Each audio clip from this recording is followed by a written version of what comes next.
My friend Keith Code is a best-selling author and film producer, and he was described by Writer magazine as arguably the best-known and most successful on-track motorcycle instructor in the world. He's also one of the coolest and most creative cats you'll ever want to meet. I interviewed him for my new book, Create, and now we're going to hear from him in our new series, Creative Conversations, where he passes along his wisdom applicable to any photographer or any artist. You were really generous in giving me a section of your book called What'll It Cost? Could you kind of, in a thumbnail version, describe to me and to us, how does that relate to being a photographer, for instance? What'll it cost? The most obvious thing about having any kind of, a mechanical contrivance in between you and what you're trying to get, all right? Whether it be a camera or whether it be a motorcycle or a bat for a baseball player, anything, brushes and paint and palettes for a painter.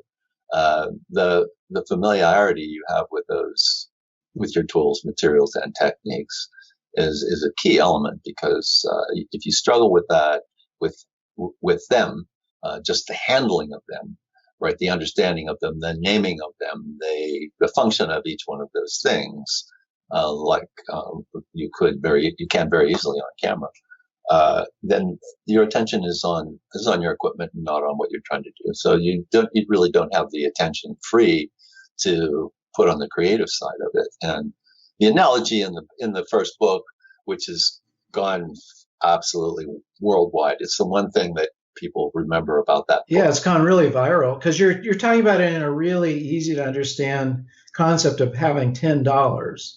Can you explain that? Yeah, like the $10. I wrote that back in 82 or 83, and $10 was a lot of money back then. Yeah, it meant something. You can fill your tank up with $10 pretty much. Anyhow, the idea is that attention is indeed like having a set amount of money, whether it's, you call it $10 or $100 or $1,000 or $100,000, whatever it may be. That at any given moment, we know that humans actually do not do well at multitasking. I mean, I have seen the studies, and the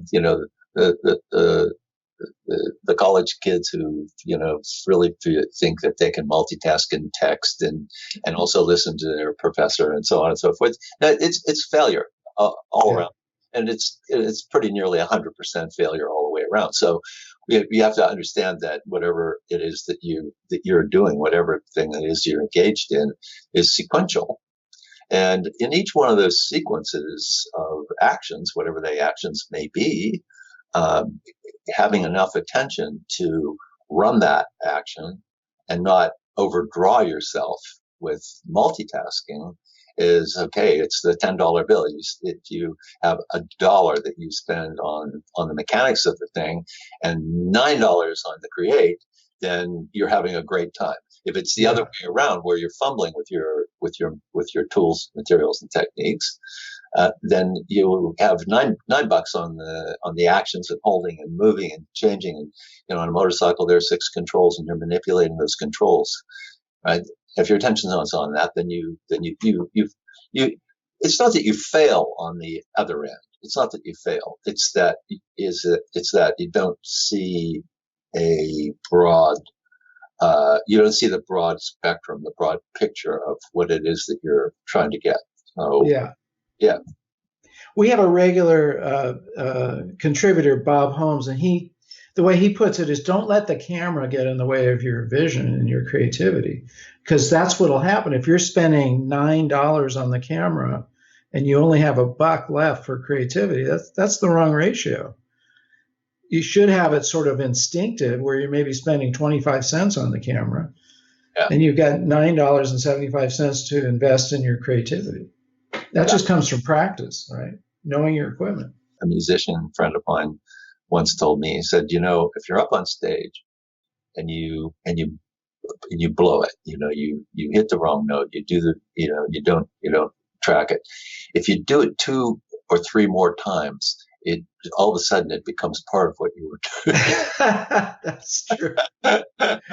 Yeah. So that's like integrating, that's somebody who's very familiar with their tools and materials and techniques is being able to integrate an error into what it is you do. And many times in many fields, the mistakes that you make are the,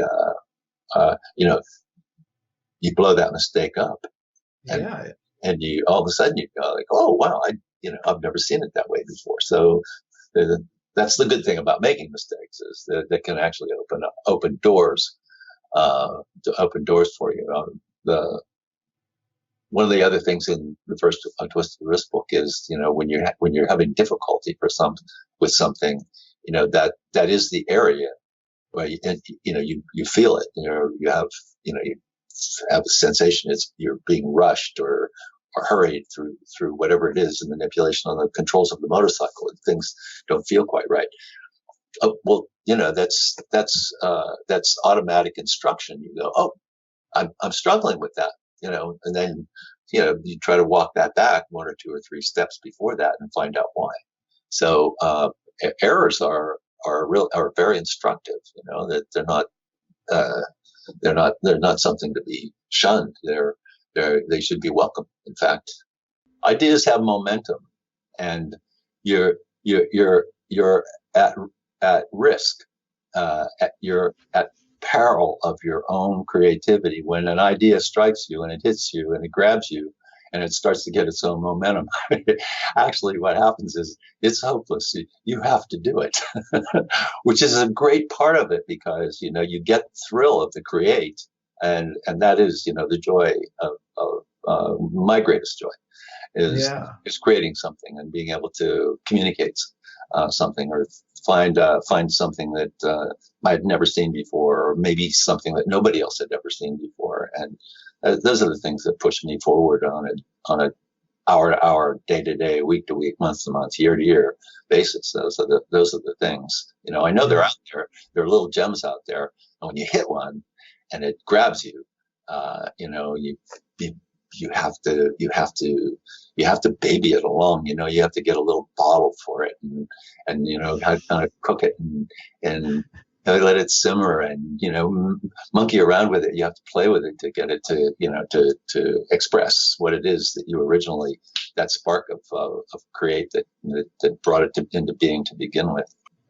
When I wrote my first book, I just jotted down a few notes, and I thought, these things could be valuable. And I said, I have an article here, and it's it was just, I was talking to an editor in a magazine, and I said, hey, I got an article here, and he said, oh yeah, well, what is it? And I said, well, I think I'm going to write a book. I had no intentions of writing a book. I just had that article, but it fell out of my mouth, and I went.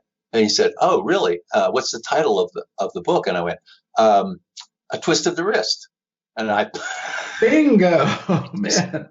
It just happened, just like that. The spark, the creative spark was there. It was almost like the idea took me with it. Right. I wasn't pushing it out. It was sort of hanging there in space. I guess the intention was there because I had coached writers before. The intention was there. And it just blurped out of me. So I think most of my life kind of goes like that when it comes to the creative points. I've invented a bunch of things that I got, patented, and had done other things in the visual area. I produced and co-directed the first series for motorcycle road racing in the United States that had never been done before. This was back in 1990 and 1991. And then my own videos, which I would do sketches for things, or for something I was trying to invent. You mentioned having a sketchbook. I have oh, there you go. sketches of things that pages after page after page of just little drawings of things See that, you guys? That's why you want to have a notebook. You got to have a notebook. Yeah. I've got hundreds of these things. I bet you do too. Well, I have quite a few of them. These are blank books that I had made up, uh, Aha. so that I could give them to friends and so on. Uh, and it's good to be able to draw, uh, draw or sketch. I mean, I think about many of the great sculptors and even architects, and the maquettes that they make, the small studies that they do, and Yeah. drawings. I think are. I mean, I goof around too and make other sorts of drawings. I don't know. Okay. There you go. Just Well, based. yeah, absolutely. Even as a photographer, if you're going to stage a photograph, it's a good idea to draw it out. It gives you your like set plan. Rather than just going in there and trying to move these big objects, you actually draw it out how you intend to shoot that photograph. Right, and the parallel on that is also in film where you do storyboards. Absolutely. It's like a single storyboard for sure. Yeah, right, exactly. I mean, if somebody really took the time to do that, and I think it's one of those exercises that if you do it enough times, that you can begin to do it without on the spur of the moment. Uh, Yeah. right, uh, but many things break down into smaller. Uh, the process of learning something. Breaks down into can break it down into really tiny, small little pieces, and the getting something out graphically, getting it out of your head and getting it on paper makes a world of difference. I do the same thing with the racers that I train. I have them draw up pictures of the track and the corners, and Wow. yeah, it's something that you can imagine anything. Right, you can imagine the most amazing photograph or most amazing scene in a video or whatever, and until you get it out of your head, because we also dream, and dreams are good, but they don't match up with reality in most cases, right? Yeah. They're so multi-layered. So getting that spark of inspiration out of your head onto paper or onto film or on your camera, digitally or whatever, is I think it's really, really important. Very therapeutic. I have a habit when I'm studying something, I have a little notebook sitting right next to me. And whenever I get one of those like, woo, something, I write it down. Right. And it's really important because then you can go back through those notes later on and go, oh, yeah, that's a really good idea. I need to implement that. That's something I need to do. And it gives you that reference point rather than just letting it fly in and fly out and get lost with everything else. Very important. Right. I think that brings up a whole point on being able to visualize uh, a final, something that communicates. Yes.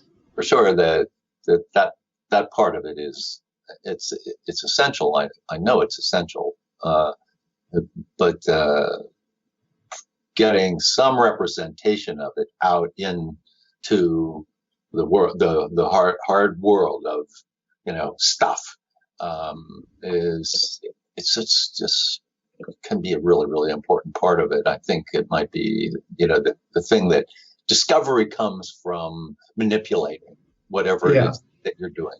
It comes from manipulating it. You see somebody and you go, that person is really beautiful.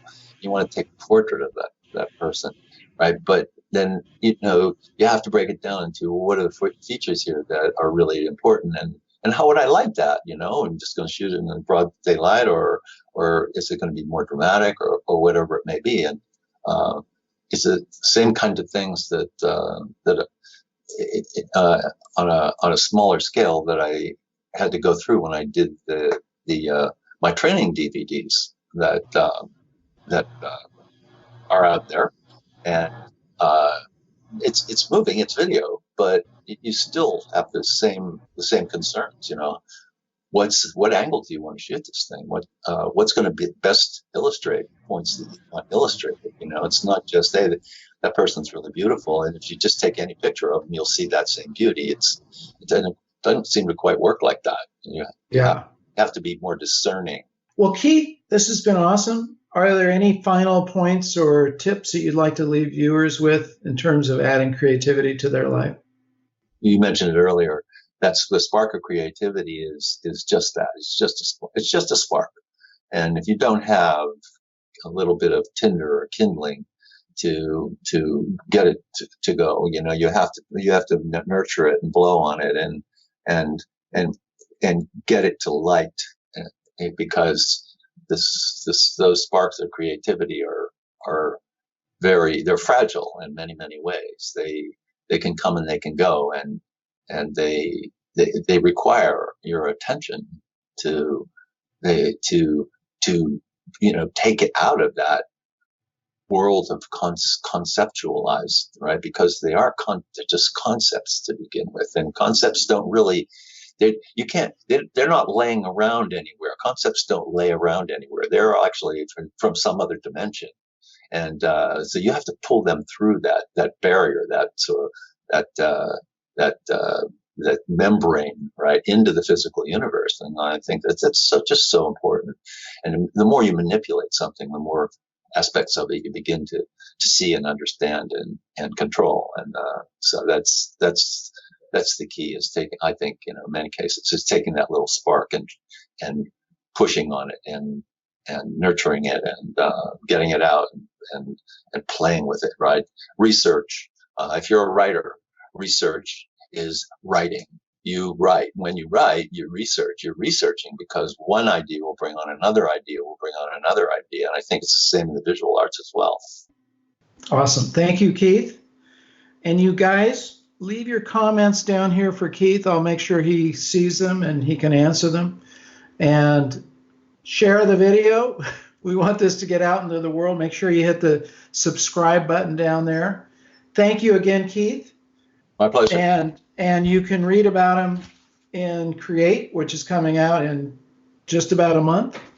So you'll hear more from him there. And you guys, remember to get out and capture your own images of life.